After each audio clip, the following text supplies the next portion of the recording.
Magandang umaga mga kapuso, mas malis na po ang tsansa ng mga pag-ulan sa malaking bahagi ng Luzon ngayong araw. Ayon sa Pag-asa, tanging ang Ilocos Region, kasama po dyan ang Zambales at ang Bataan, ang higit na ulanin dulot ng hanging habagat. Ang habagat ay patuloy na hatak at napalalakas ng bagyong Ineng na ngayon nasa labas na po ng ating Philippine Area of Responsibility. Namataan ng Pag-asa ang nasabing bagyo, 1,240 kilometers east-northeast na extreme northern zone. May lakas na 55 kilometers per hour at bugso nga abot naman sa 70 kilometers per hour. Kumikilos po yan pa north-northeast at may bilis na 20 kilometers per hour. Base sa wind forecast track ng Pag-asa, tatahakin ng nasabing bagyo ang eastern coast ng Japan sa mga susunod na araw.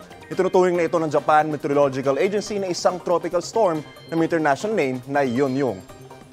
Ako po si Andrew Pertiera at yan ang latest mula sa GMA Integrated News Weather Center. Maasahan anuman ang panahon. Know the weather before you go para mark safe lagi, mga kapuso.